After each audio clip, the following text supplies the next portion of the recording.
주님께서 이 땅에 탄생하여 오신 것은 하나님께 영광이고 우리에게 평화인 줄로 믿습니다. 성탄의 계절에 우리 영락교회 모든 성도들, 또 이 영상으로 예배를 함께하는 분들께 우리 하나님의 영광을 같이 보는 기쁨이 충만하기를 간절히 원합니다. 말씀이 육신이 되어 우리 가운데 거하신다고 그렇게 표현하고 있는데, 하나님의 독생자의 영광이다 그렇게 말씀하셨죠. 여러분, 예수님은 하나님이신 그분이 사람의 몸을 입고 이 땅에 탄생하여 오신 분이십니다. 12월 한 달 동안 더욱더 경건하게 우리 주님을 바라보며 살기를 원합니다. 오늘로써 11월이 마무리됩니다. 11달을 지켜주신 우리 아버지 하나님께 감사해야 되겠습니다. 거슬러 생각을 해보면 우리나라는 지난 11달 동안 참 복잡했습니다. 대통령 선거를 한다고 얼마나 나라가 어지럽고 또 나뉘어서 갈등하고, 또 여러분들은 선거에 또 우리 국민 모두가 마음을 쏟아서 참 복잡한 정치, 거기 우리가 많이 관련돼서 지나왔습니다. 또 새로운 대통령이 등장했지만은 나라는 안정되지 못하고 여전히 혼란스럽고, 우리 집사님께서 기도하신 대로 참 우리의 기도가 많이 필요한 어려운 중에 있습니다. 또 북한은 계속해서 미사일을 쏘고 뭐 여러 가지 도발 행위를 계속하면서 또 긴장을 고조하고 있고, 그 속에서 우크라이나 전쟁 벌써 여러 달째 지속되면서 헤아릴 수 없는 많은 사람이 죽고, 이런 여러 가지 일련의 사태들을 보면서 정말 이 세상에는 희망이 없구나 하는 생각을 많이 해봅니다. 정치하시는 분들께서 새로운 정책을 만들기도 하고, 또 나라를 좀 잘 사는 나라가 되도록 해보겠노라고 나름대로 애를 쓰고, 또 기업하는 분들도 이윤을 창출하고, 또 우리 사회의 발전을 위해서 노력하고, 또 선한 마음을 가진 분들이 여러 가지 방법으로 어려운 이들을 돕고 애쓰고 그렇게 하고 있긴 합니다만은, 근본적인 죄가 가져온 문제가 해결되기 전에는 이 세상에는 희망이 없는 것이죠. 저는 세상이 어두우면 어두울수록 하나님께서 우리에게 주신 구원의 은혜가 얼마나 소중한가 하는 것을 더 많이 느끼고 있습니다. 여러분, 캄캄할수록 빛이 소중한 줄 아는 것처럼 세상이 어두울수록 우리 하나님의 은혜가 얼마나 복되고 소중한 것인가 하는 것을 더 진하게 느낄 수 있다고 생각합니다. 그런데 놀라우신 그 은총의 빛 안에 우리를 두셨으니 이 은혜가 얼마나 감사합니까? 우리를 하나님의 자녀로 불러주신 그 은혜 생각을 해보면 정말 감사할 따름입니다. 여러분, 우리의 현실이 좀 힘들고 어렵다 할지라도 하나님 원망하지 말고 기쁨과 감사로 하루하루를 살아가시기를 바랍니다. 그리고 경건하게 하나님 앞에 예배하는 성도로 우리 살도록 노력합시다. 이 수요일 저녁 날도 추워졌고 또 캄캄하고 예배당까지 온다고 하는 게 쉬운 일은 아닙니다. 또 누가 뭐 그런다고 칭찬하는 것도 아니고 갑자기 뭐가 대단한 일이 일어나는 것도 아닙니다. 그러나 여기 우리 삶이 있고 하나님을 향한 우리의 마음이 있는 겁니다. 예배당을 향해서 지하철을 타시고 또 혹은 운전을 하시고 걸어서 이렇게 한 걸음씩 하나님의 집을 향해 나오는 그 자체가 나의 삶의 모습을 보여주는 겁니다. 하나님, 나는 이렇게 하나님을 향해 예배하는 자로 살겠습니다. 그러면서 이게 우리의 삶을 정형화해 주는 겁니다. 나는 그렇게 산다. 하나님을 향해 예배하고 하나님께로 나가고 나의 마음과 생각과 모든 것을 하나님을 향해 산다. 이게 우리 삶의 방식으로 하나님 앞에 드려지는 것입니다. 그래서 예배 자리에 나온다고 하는 것은 정말로 아름다운 것입니다. 하나님께서 우리를 부르시는 그 마지막 날까지 영과 육이 다 건강해서 하나님 앞에 예배자로 살다가 부르심을 받기를 소원합니다. 놀라운 축복이 아닐 수 없겠죠. 그때까지 세상이 요란하고 어지럽다 할지라도 우리를 위해 이 땅에 오신 주님, 우리에게 베푸신 구원의 은혜, 그 사랑 생각하면서 하나님의 자녀로 받는 사람밖에는 모르는 그 은혜 가운데, 기쁨 가운데 살아가시게 되기를 간절히 소망합니다. 여러분, 오늘 긴 말씀을 읽었습니다마는 이제 그 중에 나머지는 다음 주일에 이어서 생각을 하고자 하는데요. 오늘 한 단어에 우리가 집중해서 이 말씀을 좀 묵상하려고 하는데, 그 말씀은 다른 게 아니라 24절 말씀 우리 다시 한번 다 같이 읽어보실까요? 하나님께서 그를 사망의 고통에서 풀어 살리셨으니 이는 그가 사망에 매여 있을 수 없었음이라. 할렐루야. 거기 매여 있을 수 없었음이라, 오늘 저녁 말씀의 제목으로 정하였습니다. 거기 매이다 하는 동사가 나오죠. 이 동사 하나에 집중해서 오늘 이 말씀의 맥락을 따라서 은혜를 받고자 합니다. 이 크라테오라고 하는 단어는 매다, 또 붙잡다 그런 뜻입니다. 혹은 체포하다 그런 뜻이에요. 그러니까 누군가가 어떤 다른 사람을 이렇게 꽉 붙잡는 거, 그리고 체포하는 거, 그리고는 꽁꽁 묶어서 옴짝달싹 못하도록 매는 거, 이제 그런 거죠. 거기 이제 두 당사자가 있습니다. 한 사람은 붙잡는 사람이고 한 사람은 붙잡히는 사람이죠. 그래서 이 단어는 능동형으로 쓰이면 내가 다른 사람을 붙잡고 체포하고 매고 그러는 거고, 반대로 내가 수동형으로 이 대상이 된다면 내가 붙잡히는 거고 매이는 거고 그리고 체포당하는 거죠. 그런데 이 크라테오라는 단어가 긍정적으로 좋은 뜻으로 사용되는 단어는 아니라고 생각합니다. 여러분, 오히려 매여 있는 사람을 풀어주는 게 긍정적이고 또 붙잡혀서 고통받는 사람을 풀어내주는 게 긍정적이지, 잘 지내는 사람을 꽉 붙잡는 거, 꼼짝 못하게 꽁꽁 묶는 거, 체포해서 끌고 가는 거, 이런 거는 좀 부정적이잖아요. 근데 어쨌든 이제 이 단어가 여기 등장을 하면서 우리 예수님께 사용되고 있는데 어떻게 연결이 되고 있느냐 하면, 예수님께서 사망에 매여 있을 수 없었다. 여러분, 우리 주님은 사망에 매여 있을 수 없으셨기 때문에 부활하신 것입니다. 근데 여기 매여 있을 수 없어서 죽음의 권세를 깨뜨리시고 부활하셨다. 이게 우리 복음의 아주 소중한 핵심 아닙니까? 매여 있을 수 없어서 사망에서 풀려나시고 죽음의 권세에서 풀려나셔서 생명으로, 바로 이 속에 우리의 소망이 고스란히 녹아 있는 것입니다. 우리들도 매여 있는 존재죠.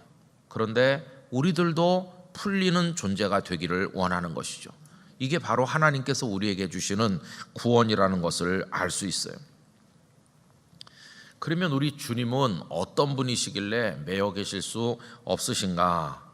여러분, 본질적으로 우리 주님은 누구한테 붙잡힌다든가 끌려가신다든가 이럴 분이 아니세요. 본질적으로 우리 주님은 권능의 주님이시죠. 여러분, 오늘 말씀 22절로 가서 보십시다. 오늘 이 말씀의 맥락은 이제 베드로 사도께서 그 오순절에 순례자로 와 있는 많은 사람들에게 이야기하는 거죠. 오순절에 성령님이 강림하셔서 사도들이 거기 모여 기도하던 이들이 다 성령의 충만함을 받으셨습니다. 그리고 방언의 은사를 받아서 말씀을 외치게 되니까 이제 그 사람들이 보고 세술에 취했다고 조롱하였습니다. 그랬더니 베드로가 이제 그들에게 말씀을 전하는데, 지금이 제3시 오전 9시가 아니냐, 그런데 이 시간에 누가 술에 취해 있겠느냐, 우리가 세술에 취한 게 아니다. 우리가 오늘 이렇게 된 것은 요엘 선지자를 통해서 예언하신 그대로 하나님께서 우리에게 당신의 영을 부으셨기 때문에 우리가 지금 방언하는 거다. 그러면서 성령님의 역사라는 것을, 구약의 예언이 성취된 것이라는 걸 쭉 설명하였어요. 그리고 이제 오늘 읽은 22절부터가 이제 본격적으로 예수님이 어떤 분이신가를 설명하는 시작이거든요. 그럼 22절 어떻게 시작을 하고 있습니까? 이스라엘 사람들아 이 말을 들으라. 너희도 아는 바와 같이 하나님께서 나사렛 예수로 큰 권능과 기사와 표적을 너희 가운데서 베푸사 너희 앞에서 그를 증언하셨느니라. 이렇게 말했죠. 예수님이 어떤 분이신가 너희도 알지 않느냐? 하나님께서 나사렛 예수님을 통해서 어떤 일을 하셨나요? 큰 권능, 기사, 표적을 행하게 하셨다. 여러분, 우리 예수님 이 땅에 메시아로 사역하시는 동안 많은 하늘의 진리를 말씀하셨을 뿐만 아니라 병든 사람 고치고 배고픈 사람 먹이고 바람과 바다를 잔잔하게 하고 죽은 자를 살리고 엄청난 여기 말씀한 권능과 기사와 표적을 행하시지 않으셨습니까? 그래서 너희 앞에서 그 예수님을 하나님께서 직접 증언하셨다. 그분이 메시아라는 걸 증언하시고 당신의 아들이시라는 걸 증언하셨다. 여러분, 그래서 베드로가 신앙 고백할 때 주는 그리스도시요 살아계신 하나님의 아들이시니이다 이렇게 고백할 수 있었던 것은 어떻게 해서 가능한 것이었을까요? 봤으니까요. 예수님께서 하시는 많은 말씀을 들었고 예수님께서 행하시는 권능과 기사와 표적을 예수님 따라다니면서 봤기 때문에 이 베드로와 제자들이 아는 겁니다. 이분은 그냥 보통 사람이 아니시다. 주님이시고 그리스도이시고 하나님의 아들이시다. 여러분, 예수님께서 행하시는 그 많은 일을 보고 그분이 보통뿐이 아니라 아버지 하나님께로부터 오신 분이라는 것을 알고 고백한 것은 밤중에 예수님을 찾아왔던 니고데모도 똑같습니다. 요한복음 3장 2절 니고데모가 예수님께 했던 얘기를 제가 읽어드리겠습니다. 그가 밤에 예수께 와서 이르되 랍비여 우리가 당신은 하나님께로부터 오신 선생인 줄 아나이다. 당신은 그냥 보통 사람이 아니십니다. 하나님께로부터 오신 분인 줄 우리가 다 알고 있습니다. 그럼 니고데모가 그걸 어떻게 알게 된 겁니까? 그 다음 구절에 보면 하나님이 함께 하시지 아니하시면 당신이 행하시는 이 표적을 아무도 할 수 없음이니이다. 예수님께서 행하시는 권능과 기사와 표적을 보면 이분은 하나님께로부터 오신 분이로구나 하는 것을 알 수 있다는 거예요. 방금 전에 우리가 22절을 읽었는데 하나님께서 예수님을 통해서 그런 권능, 그런 기사, 그런 표적을 행하심으로써 사람들로 하여금 예수님이 누구신가를 알도록 하나님께서 그분을 증언하셨다. 이렇게 말씀하신 그대로인 것이죠. 그래서 우리 예수님이 왜 매여 계실 수 없느냐 하면은 그분은 인생이 아니세요. 우리처럼 무엇인가에 매여가지고 끌려다니고 고통받는 그런 연약한 분이 아니세요. 우리 주님은 전능하신 분이십니다. 하늘과 땅의 모든 권세를 가지신 분이십니다. 그 무엇도 주님을 얽어맬 수 없는 그런 절대적인 분이라는 것을 우리가 알아야 되는 것이죠. 여러분, 하나님이란 분의 본성 자체가 무엇에도 매일 수 있는, 매여 계실 수 있는 그런 분이 아니세요. 그분은 한마디로 말하면 자유하시는 하나님이세요. 아무 것에도 매이지 않으시는 하나님이십니다. 그래서 우리 하나님은 무엇에도 매여 계시거나 속박당하거나 갇혀 계시는 그런 분이 아니시기 때문에 특정한 모습이나 특정한 이미지 안에 갇히시는 분이 아니세요. 그래서 여러분 10계명 중에 두 번째 계명이 뭡니까? 우상을 만들지 말라는 거예요. 하나님의 형상을 머릿속으로 상상해서 하늘에 있는 것이나 땅에 있는 것이나 땅 아래에 있는 그 무엇의 모양으로도 그 하나님을 나타내려고 하지 말라. 그게 이제 두 번째 계명이죠. 그런데 어리석은 사람들이 뭘 만들어 놓고 하나님은 이렇게 생기셨다, 이게 하나님이다 이렇게 하잖아요. 그 대표적인 예가 모세께서 시내산에 올라가서 계신 동안에 산 아래에 있는 사람들이 뭘 만들었나요?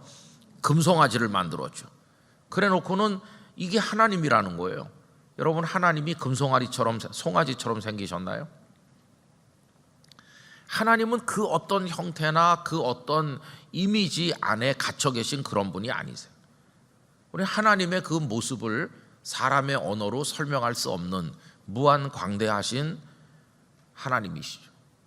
또 하나님은 어떤 장소에 갇혀 계시는 하나님도 아니세요. 완전히 어디나 아니 계신 곳이 없으신 자유의 하나님이세요. 우리 사람이야 내가 지금 여기 있으면 저기는 있을 수가 없고 우린 시간과 공간의 제약을 받고 있지만은 하나님은 그렇게 매여 계신 분이 아니세요. 솔로몬이 성전을 짓고 하나님 앞에 봉헌하는 기도를 드리면서 이렇게 고백한 게 나옵니다. 역대하 6장 18절 하나님이 참으로 사람과 함께 땅에 계시리이까 보소서 하늘과 하늘들의 하늘이라도 주를 용납하지 못하겠거든 하물며 내가 건축한 이 성전이오리이까. 하나님은 너무나 크고 어디나 자유롭게 다 계시는 분이신데 하나님 제가 만든 이 조그만 건물 요 성전 이 안에 하나님을 가둬둘 수 있겠습니까? 이건 아무것도 아닙니다. 그럼에도 불구하고 우리의 정성을 받으시고 이 성전에서 드리는 기도에 응답해 주세요 이렇게 하는 거지. 여러분 하나님이 성전 안에만 갇혀 계신 분이 아니세요. 하나님의 자유는 우리 성도들에게 말할 수 없는 축복을 줍니다. 왜 그러냐 하면 하나님이 여기 영락교회 예배당 안에만 계신 분이면 우리가 저 사무실에 있으면 하나님 거기 못 계시잖아요. 근데 그게 아니거든요. 하나님은 어디나 계시기 때문에 내가 병원 침상에 누워 있든지 내가 집에 안방에 있든지 길을 가든지 어디서나 우리와 동행하시는 하나님이시기 때문에 우리에게 말할 수 없는 복이 되는 것이 하나님의 자유가 우리 성도들에게 큰 복이 된다는 사실을 알 수 있어요. 자, 하나님이 자유하시는 분이시라면 우리는 어떤 존재가 되어야 될까요? 우리도 자유하는 존재가 되어야 되는 것이죠. 그래서 갈라디아서 5장 1절에 다음과 같은 말씀이 나옵니다. 그리스도께서 우리를 자유롭게 하려고 자유를 주셨으니 그러므로 굳건하게 서서 다시는 종의 멍에를 매지 말라. 성도 여러분, 자유를 얻으시기를 바랍니다. 자유를 누리게 되시기를 축원합니다. 우리가 자유하는 하나님을 믿기 때문에 자유하는 성도가 되는 게 당연한 것입니다. 그래서 이 매인다는 단어를 할 때, 단어를 사용할 때 그 둘 중 어느 곳에도 우리가 해당되면 안 되는 거죠.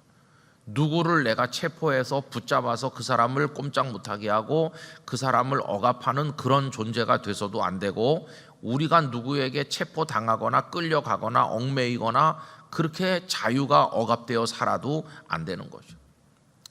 그런데 여러분 그동안의 역사적으로 보나 여러 가지 면으로 보면 우리들은 이제 매여 있는 존재였어요. 이게 참 우리의 안타까운 한계 아닙니까? 우리는 이 땅에 태어날 때부터 매여 사는 존재로 한계 속에 살아가고 있습니다. 역사적으로 보면 우리나라는 참 한 번도 강대국이었던 적이 없었죠. 우리나라가 뭐 주변 나라를 많이 침략해서 대제국을 세우고 뭐 그런 일이 거의 없었죠. 옛날 고구려 때 만주 땅에서 호령을 좀 잠깐 해봤지만 그러나 그것도 다 이제 빼앗기고 그저 간신히 한반도를 지켰는데 그나마 지금 분단된 나라로서 역사적인 고통을 겪고 있습니다. 우리 주변에는 강대국들이 많이 있었어요. 그래서 우리 매여서 사는 적이 너무나도 많았습니다. 조선이 들어서기 전에 고려가 있었는데 여러분 원나라의 침략을 받아서 또 그 전에 몽고라고 했죠. 그 침략을 받아서 강화도로 왕이 가서 지내기도 하고 얼마나 많은 역사적인 고초가 있었습니까? 늘 우린 약소국이니까 늘 힘들었어요. 조선시대 때도 다음에 왕이 될 세자를 하나 세우려면 중국에다가 보고를 해서 거기서 좋다 그래야 왕세자가 되는 거예요. 이 얼마나 참 기가 막힌 그런 일입니까? 이렇게 매여서 살았던 우리들이었어요. 그러다가 나중에는 생각지도 못했던 일본에게 국권을 빼앗겨 가지고 나라 잃은 백성이 되고 완전히 그때는 매여서 무슨 자유가 있었습니까? 일제 36년 진짜 고통의 세월을 우리들은 보냈습니다. 그 이후에 해방됐지만 강대국들이 거기 개입을 해서 우리나라를 신탁 통치한다고 쪼개놓더니 양쪽에 이념이 다른 세력들이 들어와 가지고 우리는 아무 잘못도 없이 전쟁을 치르는 그런 불쌍한 백성이 됐고, 헤아릴 수 없는 많은 사람들이 죽고, 그리고 그 속에서 지금도 희생된 채로 가족의 얼굴도 보지 못한 채 세상을 떠난 사람들이 얼마나 많은지, 이런 비극을 안고 지금도 살아가고 있어요. 그러니까 매여 있는 참 불행한 역사를 우리가 가지고 있습니다. 늘 기도하는 것은 다시는 우리 한민족이 그 무엇에도 매이지 않게 해주시기를, 자유하는 나라, 자유하는 민족으로 하나님의 축복을 누리는 백성이 될 수 있기를 간절히 기도할 따름입니다. 또 개인적으로도 많이 매여 살았어요. 여러분, 옛날에 보면 신분 격차가 클 때 머슴으로 사는 사람들은 사람도 아니었습니다. 그래서 그 양반님들에게 얼마나 고초당하는지, 별것도 아닌 작은 잘못에도 멍석마리를 당해가지고 얻어맞고, 그리고 무슨 자유가 있습니까? 시집가고 장가가는 것도 머슴들은 자유가 없고, 그 노비들 팔려다니고 그냥 짐승처럼 대접받고 그랬어요. 그게 매여 살았어요. 여러분, 매인다고 할 때 두 가지 종류가 있는 거죠. 하나는 내가 힘이 없어서 연약하기 때문에 강한 존재에게 내 의지와는 상관없이 매이는 경우가 있어요. 참 그게 불행한 거죠. 그 다음에 또 한 가지는 뭐냐 하면, 내가 마음만 잘 먹으면 얼마든지 자유를 누릴 수 있는데도 어리석어서 스스로 나를 얽어매는 경우가 있어요. 스스로 나 자신이 나를 얽어매요. 주로 어떤 때 그러느냐 하면은 어떤 욕망, 더러운 욕망에 빠져서 그 욕망의 사슬이 나를 얽어매도록 나 스스로를 그런 데다 갖다 두는 그런 어리석은 판단을 할 때가 많이 있어요. 욕심에 눈이 멀면 거기 종이 되는 거죠. 그 욕심의 종이 되면 눈에 보이는 게 없어요. 자기는 대단한 걸 하고 가지고 싶은 걸 가지고 누리고 싶은 걸 누리는 것처럼 보이지만 거기 매여서 사실은 노예처럼 끌려가고 있는 건데, 이제 어리석으면 그걸 판단할 수 없게 되는 거죠. 여러분, 겉으로 보면 멀쩡한 사람이 돈의 노예가 되고 명예의 노예가 된 사람도 너무나 많습니다. 명예의 노예가 된 사람, 참 그래서 왜 저렇게 행동하나, 그 한 자리 얻어보려고 그런 사람들 저 참 많이 봤어요. 스스로를 매는 겁니다. 자기 자신을 결박하는 거. 그런데 여러분, 하나님의 뜻이 무엇인가? 하나님은 자유하시는 하나님이시기 때문에 우리가 무엇에 매이기도 원하지 않으시고 스스로를 얽어매는 것도 해서는 안 된다고 말씀하시는 거죠. 자유하시는 하나님께서는 당신의 아들과 딸인 우리가 자유하는 그리스도인으로 살아가기를 원하고 계십니다. 무엇에도 매이지 않기를. 그래서 여러분, 성경의 이야기는 매여 있는 사람들을 풀어주시는 이야기라고 할 수 있어요. 성경이 구원의 책이라면 이 구원은 풀어주시는 겁니다. 풀어주시는 거. 여러분, 그런 이야기가 얼마나 많은지, 우리 예수님께서 이 땅에 오셔서 감당하시는 사명 자체가 풀어주시는 사명이거든요. 그래서 포로된 자에게 자유를, 눈먼 자에게 다시 보게 함을 선포한다, 그렇게 말씀할 때 포로된 자에게 자유, 그 대표적인 것이 성경에 뭡니까? 우선은 출애굽을 이야기할 수 있죠. 애굽에서 노예가 돼서 긴 세월 동안 얼마나 고통받았습니까? 그런데 모세를 보내셔서 그들을 그 바로 왕과 애굽 사람들의 사슬에서 풀어내셔서 그들을 자유하는 백성이 되게 하셨잖아요. 다시는 그 무엇에도 얽어매임을 당하지 않도록 해방시키신 해방자 하나님이십니다. 출애굽의 하나님, 풀어주시는 하나님이시. 성경은 풀어주시는 이야기로 가득합니다. 또 나중에 세월이 많이 지나서 바벨론 느부갓네살 왕에게 끌려가서 포로로 억압당하는 백성들을 하나님께서 풀어주시는 거죠. 포로된 자에게 자유를 할 때 그 이사야 선지자의 예언이 그 바벨론에 끌려가서 포로가 된 사람들에게 그대로 이루어져서 고레스 왕이 등장하더니 너희 백성들은 예루살렘으로 돌아가서 하나님의 성전을 다시 지으라. 그래서 스룹바벨이 총독이 되어서 백성들과 함께 이제 다시 돌아오는 거 아닙니까? 포로된 자에게 자유를 눈먼 자에게 다시 보게 함을 눈을 볼 수 없어요. 보지 못한다고 하는 거는 밧줄로 동요매지만 않았을 뿐이지 행동의 제약이 얼마나 큰지 몰라요. 앞을 못 보는 분은 한 걸음도 발을 내디딜 수가 없고 손을 어디다 뻗을 수가 없어요. 묶여 있는 것과 똑같죠. 행동의 자유가 박탈당하는 거죠. 그런데 다시 보게 한다. 눈을 떠서 볼 수 있게 되면서 마음대로 움직일 수 있도록 하시는 분이 하나님이시다. 그거를 또 이야기하고 있는 거죠. 성경은 풀어주시는 하나님의 이야기가 곳곳에 나와 있는 것을 볼 수 있습니다. 성도 여러분, 오늘 저녁에 우리가 생각해 볼 것은 나는 무엇에 매여 있나 생각을 해봐야 되는 거죠. 다니엘처럼 믿음을 지키다가 사자굴에 들어가 있다면 사자굴에서 다니엘을 풀어주시듯이 하나님께서 우리를 풀어내어 주시기를 원합니다. 다윗처럼 밧세바라는 한 여인을 보는 순간 그 욕망에 속박당해가지고 자기도 모르는 사이에 그 여인과 간음하고 우리야 장군을 죽이는 그 욕망의 덫에 걸려있는 그렇듯이 무엇인가에 지금 빠져있다고 한다면 여러분 거기서 우리가 풀려나오게 되기를 원합니다. 그래서 그 메인 모든 것에서 이제 벗어나야 되는 거죠. 얽매이기 쉬운 모든 죄에서 벗어나 이제는 자유하는 그리스도인으로 하나님의 거룩하심을 따라 살아나가야 된다는 것을 알 수 있어요.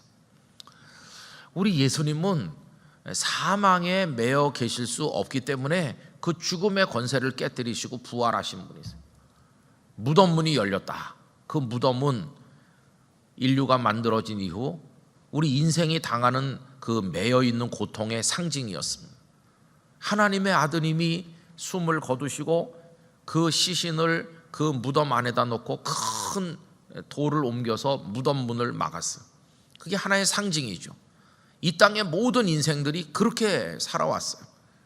그 굴 안에 무덤 안에 갇힌 것처럼 살아있는 것 같지만 사실은 죽은 시신처럼 무덤 안에 갇혀있는 존재처럼 지금 다 살고 있는 겁니다.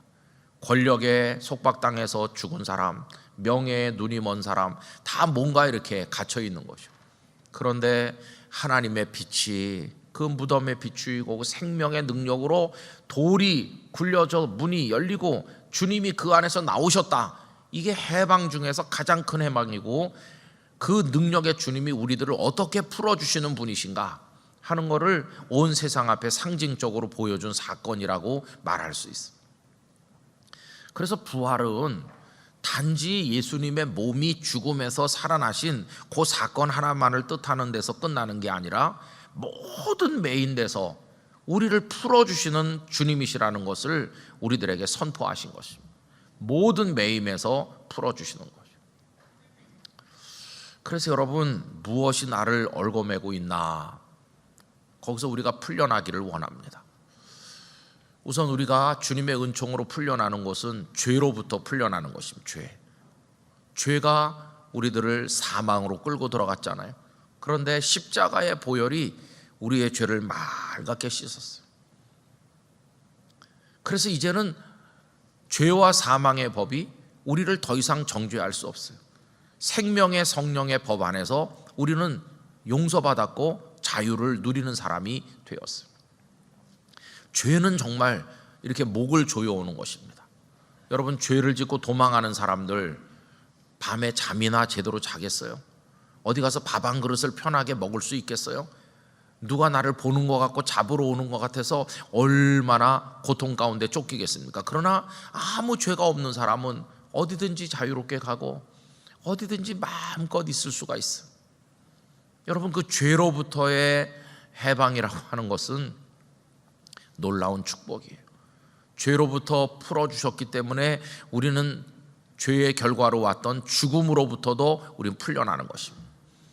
우리의 육체가 숨을 거두는 그 순간 우리는 죽어서 소멸되어 없어지는 것이 아니라 이 갇혔던 생명이 이제는 자유하는 생명이 되어서 부활의 몸을 입을 그날을 바라보면서 오히려 속박에서 풀려나는 이 육신의 장막에서 풀려나는 그런 복을 누리게 될 것입니다.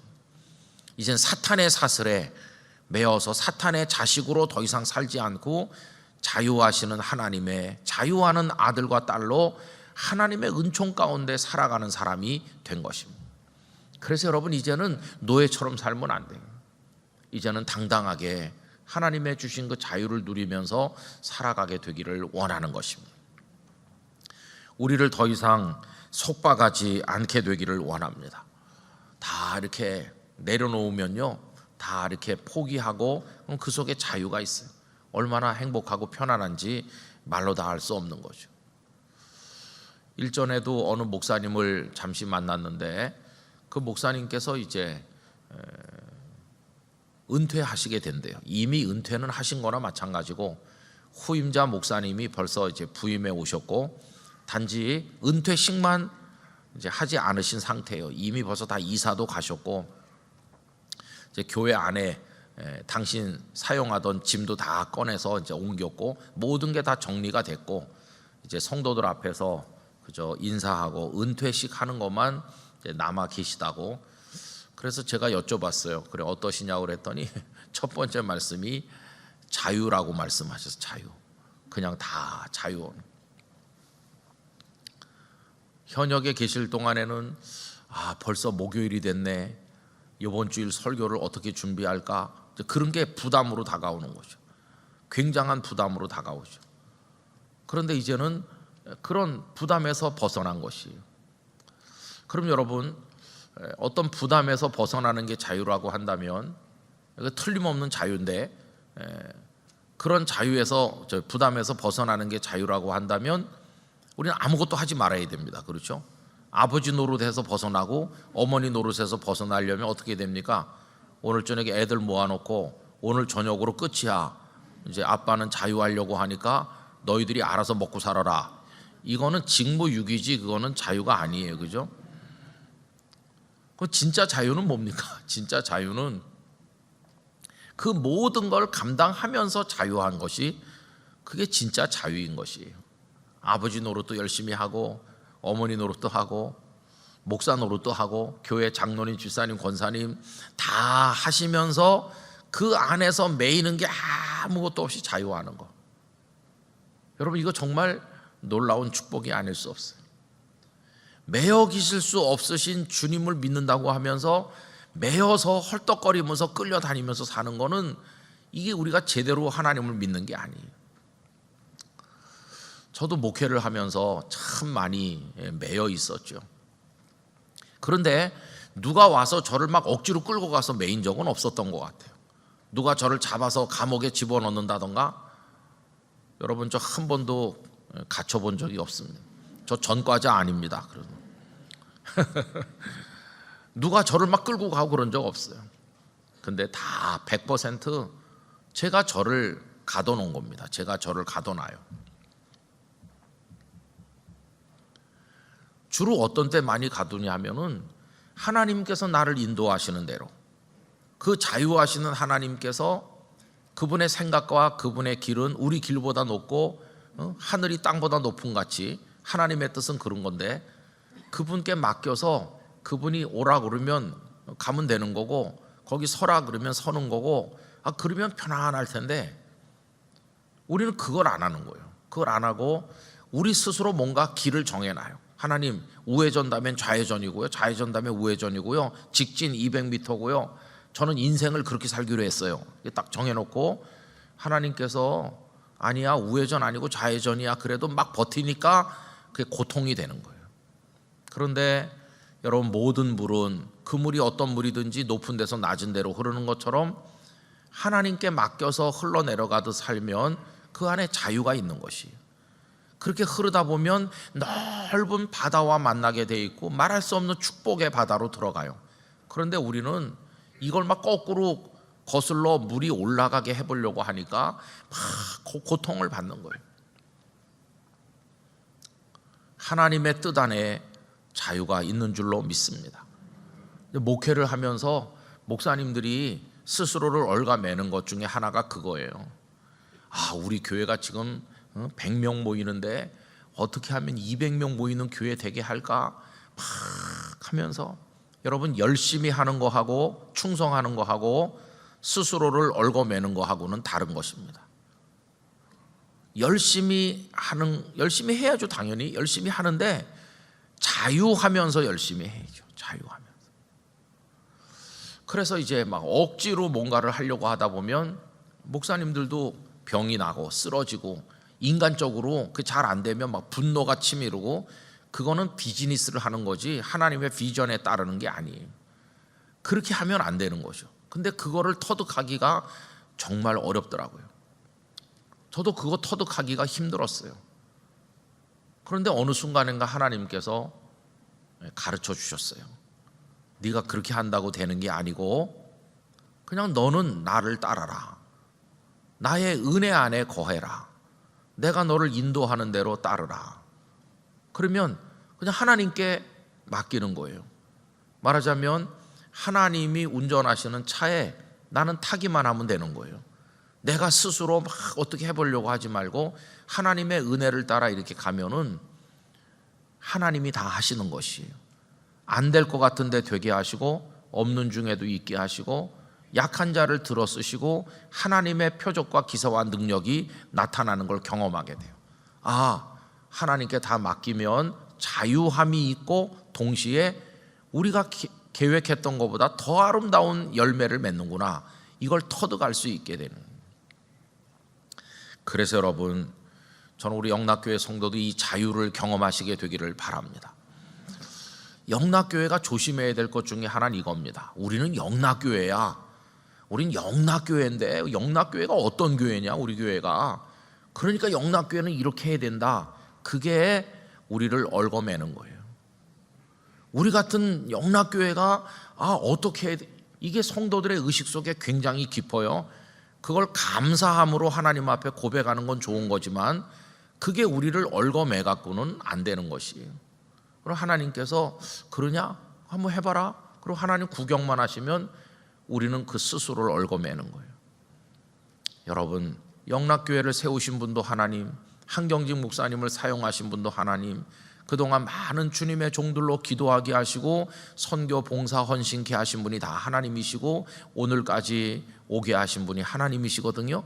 이 교회는 하나님의 교회고 앞으로도 하나님께서 우리들을 통해 일하실 하나님의 계획이 다 있는 것이에요. 그리고 우리는 하나님께 순종하고 따라가면 하나님의 역사가 일어날 때 자유하면서 그 기쁨을 누릴 수 있게 될 것이에요. 80주년도 똑같아요. 우리가 뭐 할 일이 너무 많지만 그 중에서 몇 가지를 선별해 가지고 요 몇 년 안에 우리가 이것도 좀 해서 어느 교회도 세우고 이것도 해서 뭘 하고 우리 교회 후배들 후손들을 위해서 뭐 이런 것도 좀 준비하고 하면 좋겠다고 이렇게 한 건데, 그게 우리를 얽어매는 올무가 되면 안 되는 거죠.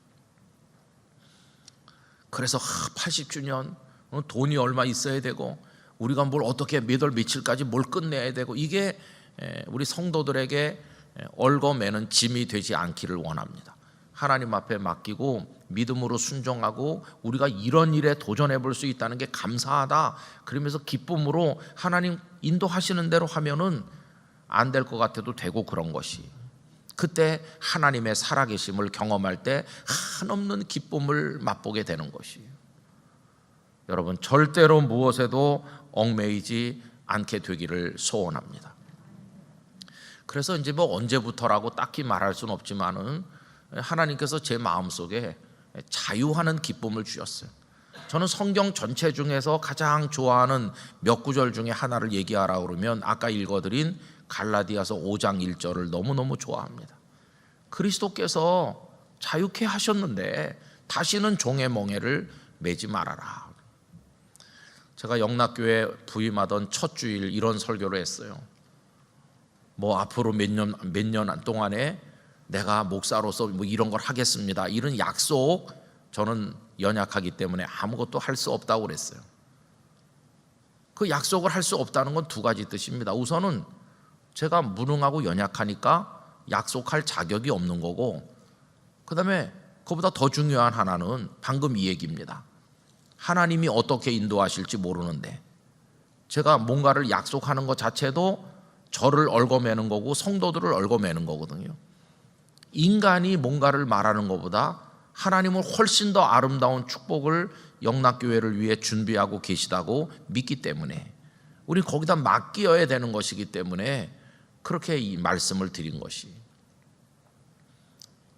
아무 목표도 없고 아무 약속도 없나? 그럼 우리는 뭘 하는 건가? 그게 아니에요. 우리가 약속하고 우리가 목표를 정하기 전에 하나님은 이미 다 우리가 상상도 못할 축복을 준비하고 계신 줄로 믿습니다. 그래서 그 하나님의 하실 일에 대한 믿음과 순종, 그게 곧 자유고, 자유 속에는 믿음이 있는 것이 믿음. 아브라함이 본토 친척 아비집을 떠나서 내가 네게 지시할 땅으로 가라고 하실 때 그가 매일같이 불안해하고 두려움에 떨면서 막 안달하면서 마치 노예로 끌려가는 사람처럼 그렇게 왔을까요? 그게 아니에요. 아브라함은 가나안 땅 와서 여기저기 다니며 베델과 아이사에 진치고 모래 상수리 나무에 진치고 거기서 하나님을 경배하고 여호와의 이름을 부르고 소돔성에서 뚝 떨어진 곳에서 그 들판에서 하나님과 동행하면서 그렇게 살고 하나님의 음성을 듣고 하나님께서 눈을 들어서 동서남북을 바라보라 이렇게 바라보고 이렇게 살 때 그가 막 불안에 쫓기고 어떤 목표가 미달될까 봐 애쓰고 날마다 스트레스를 그렇게 산 게 아니에요. 믿음의 족장들은 하나님을 신뢰하는 것 그 안에서 말할 수 없는 자유를 누렸다는 사실을 우리가 알 수 있어요. 그런데 야곱을 생각해 보세요. 야곱은 그 자유를 알지 못했어요. 그가 형 에서의 쌍둥이 동생으로 태어나서 자기에게 돌아올 맏아들의 분깃이 없고 형이 다 가져가는 거고 자기는 작은 아들로서 뭔가가 없다 이렇게 느끼는 그 순간 욕망이 그를 사로잡았어요. 이미 그는 자유인이 아닙니다. 그래서 어떻게 해서든지 형의 것을 빼앗으려고 했죠. 팥죽 한 그릇으로 장자의 명분을 사는 것도 치졸한 방식이고 아버지를 속여가면서 축복을 받아보려고 길을 쓰는 것도 그것도 인간의 어리석은 행동이었어요. 그가 그렇게 했기 때문에 복을 받은 게 아닙니다. 이미 쌍둥이가 잉태돼 가지고 어머니 리브가의 태중에 있을 때 하나님은 야곱을 위한 계획이 있었어요. 작은 자가 큰 자보다 더 잘 될 거라고 말씀하셨어요. 동생이 형보다 하나님의 계획이 이미 있는 거지. 그가 그렇게 속임수까지 쓰면서 막 뭘 했기 때문에 그가 복을 얻은 게 아니에요. 여러분, 복은 사람의 노력으로 쟁취하는 게 아니라 하나님이 주실 때 기쁨으로 받는 것입니다. 그래서 야곱은 처음엔 그렇게 다녔어요. 그러다가 나중에 외삼촌의 집에 가서도 막 이런 방법 저런 방법으로 아내들을 얻고 그리고는 자기 양떼를 많이 만들려고 인간적인 술수를 동원하고 그렇게 살았어요. 그러다 결국은 숫꽃을 거쳐서 세겜에 오고 그렇게 살다가 딸이 겁탈당하고 큰 어려움을 겪었죠. 하나님 앞에 다시 올라갔어요. 베델에 올라가서 외삼촌의 집으로 도망갈 때 그때를 생각하면서 아무것도 없이 호롤단신으로 도망할 때 자신을 인도했던 하나님, 내가 너를 지키고 너 누운 땅을 내 후손에게 주겠다고 약속하신 그 하나님 앞에 다시 엎드리면서 얼마나 어리석게 살았는가를 깨닫게 된 것이, 그가 다 포기했어요. 하나님께 다 맡기기로 했어요. 마지막에는 리브가도 죽고 그렇게 사랑하던 아들 요셉도 없어지고 자신이 움켜쥐려고 했던 게 오히려 자기 인생을 다 망가뜨렸다는 사실을 알게 됐을 때 그럼 이제 다 내려놓기로 했어요. 내려놓는 순간 자유인이 됐어요. 그런데 여러분, 그래서 그가 다 잃어버렸나요? 그렇게 어려운 시절을 보냈지만 어느 날 믿어지지 않는 소식이 그에게 다가왔죠. 요셉이 살아있고 애굽의 총리가 되어 있고 너를 태우려고 보낸 수레가 저기 있다. 아들이 보냈다는 애굽의 그 멋진 수레를 보는 순간 그의 마음속에 다시 삶에 대한 열정이 소생이 됐어요. 여러분, 움켜져서 뭘 하려고 그러면 오히려 내 목을 움켜쥐는 것과 같고 그걸 다 내려놓고 하나님의 뜻에 순종하면 그땐 하나님께서 모든 것을 인도하신다는 것을 알 수 있어요. 저는 우리 영락교회와 성도들 한 분 한 분이 이 하나님의 자유 가운데 살아가시게 되기를 간절히 바라는 것입니다. 하나님은 그 본질이 자유하시는 하나님이시니까 우리도 자유하기를 원하시는 것이죠. 그래서 우리가 하나님을 경외하는 게 막 목을 잡혀 끌려가 가지고 하나님을 경외하고 싶지 않은데 억지로 찬양을 올리고 그러는 게 아닙니다. 존 파이퍼 목사님의 말씀처럼 그리스도인의 존재의 본질은 기쁨인 것이죠. 막 우러나는 기쁨으로, 자유하는 사람의 기쁨으로 하나님을 찬송하는 것이지, 하나님 우리를 노예를 만들기 원하지 않으세요. 옛날에 절대 권력자처럼 끌어다 놓고 노래해, 그래서 울면서 억지로 부르는 노래, 그런 걸 하나님 원하시지 않으세요. 감사와 찬송으로 하나님을 송축하고 기쁨으로 누가 오라고 하든 오라고 하지 않든 하나님의 집에 나와서 낮이든 밤이든 예배하고 이러면서 하나님 앞에 살아가는 것이죠. 이게 그리스도인의 모습이라는 것을 알 수가 있는 것입니다. 그래서 오늘 저는 이 사도행전 말씀을 계속해서 묵상하는 중에 사망에 매여 있을 수 없었습니다. 그래, 주님은 매여 있을 수 없는 분이지. 그렇다고 한다면 주님의 사람인 우리도 매여 있을 수 없는 게 아닐까. 이 자유를 오늘 저녁에 여러분들에게 선물로 드리고 싶습니다. 하나님만이 우리를 자유케 하시는 분이십니다. 이 자유를 마지막으로 가장 진하게 느끼는 때가 언제일까요? 그거는 주님께 부름받는 그 순간입니다. 주님 감사합니다. 그동안 인생을 70년 80년 살면서 뭔가에 그렇게 속박당하고 그것이 나의 목을 조이고 그게 입으로는 비전이라고 그랬지만 결국은 욕심이었고 나를 쫓기게 만들고 한순간도 편하게 이렇게 하지 못했는데 이제 나를 놓아주십니다.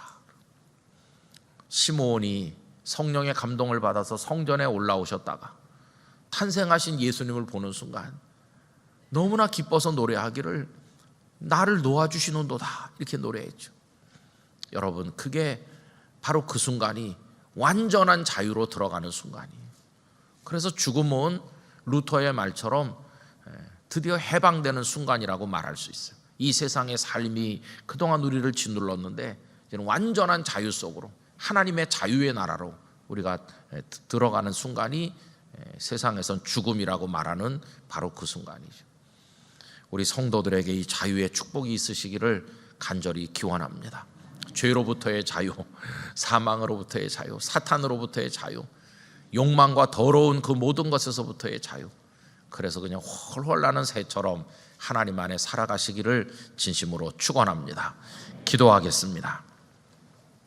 거룩하신 아버지 하나님, 이런저런 이름으로 아름답게 미화하지만 결국은 그것이 우리를 얽어매는 것이었습니다. 남에 의해서 당하든지 혹은 우리 자신이 우리를 속박하든지 매여 있는 존재로 살았던 저희들이었습니다. 죄에 매이고 사망에 매이고 사탄에게 매여 살았습니다. 그러나 주님은 매여 계실 수 없으신 자유하시는 하나님이시므로 죽음의 권세에서 풀려나셨고 그리고 우리를 풀어주시는 하나님이십니다.